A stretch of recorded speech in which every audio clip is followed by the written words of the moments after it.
Life had not always been cruel to Ngozi. For many years, she lived happily with her husband Chike and their two beautiful daughters, Chimamanda and Adaize.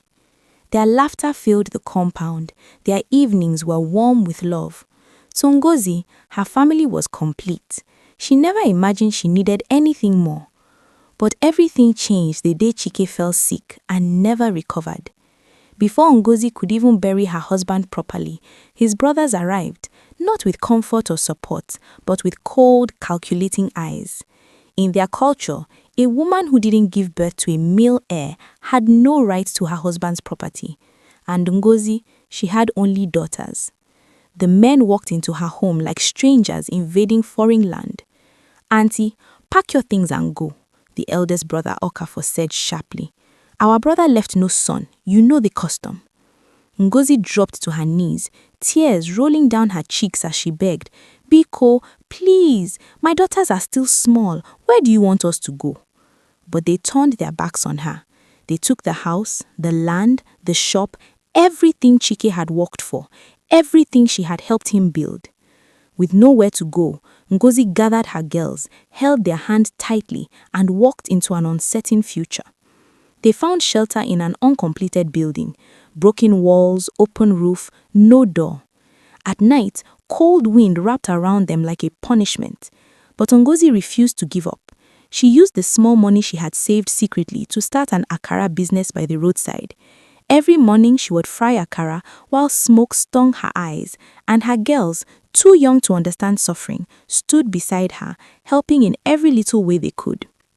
Chimamanda, being older, took responsibilities far beyond her age. She swept compounds for people, washed clothes, even hawked oranges under the scorching sun, all just to support her mother.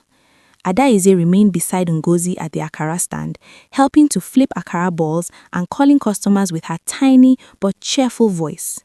Still, the money was never enough. Many nights they went to bed hungry. Many mornings they woke up with nothing but hope. One cold morning, Ngozi couldn't stand up. Her breathing was weak, her eyes dull. She had been managing an illness with herbs because hospital bills were far beyond their reach. "Mama, please get up," Chimamanda cried, shaking her gently. But Ngozi only whispered, "Take care of each other, my girls." They tried everything, neighbors, herbs, prayers, but poverty fought harder than hope. And one evening, just as the sun sank behind the trees, Ngozi's eyes closed gently, forever. The sisters wailed, clinging to her lifeless body, begging her to wake up. Their world scattered. They were just children, alone, scared, and broken. Their mother's sister, Auntie Ebele, came as soon as she had. She wasn't rich, she barely survived herself, but she opened her small home to the girls without hesitation. "Come," she said, hugging them tightly. "As long as I'm alive, you won't suffer alone." Life was tough under her roof, but it was filled with love, guidance, and warmth, something they had lost for a long time. Chimamanda kept working hard in school despite everything, and her dedication caught the attention of a wealthy woman, Madame Ifunanya, who sponsored her university education. "You will become somebody, my dear. Don't let your past define you." Chimamanda studied law, determined to fight for women like her mother, women silenced by culture, women denied justice. Adaize later gained admission too, studying business administration, inspired to one day support women-owned businesses.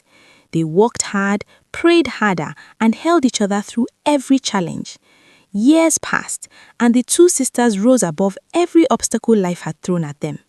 Chimamanda became a renowned lawyer, known for defending widows and fighting oppressive cultural practices. Adaize became a successful businesswoman, opening a foundation in her mother's name, the Ngozi Women's Support Initiative.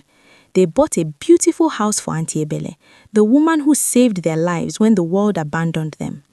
One sunny afternoon, as they sat together eating jollof rice and laughing, Chimamanda looked at her sister and whispered, "Mama didn't die for nothing.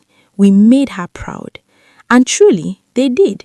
Their story became a testimony that strength is not in how much you have, but in how much you refuse to give up. To my amazing fans, if this story touched your heart, Please like, subscribe, and leave a comment to encourage us to create more inspiring stories just like this. Your support means the world to us.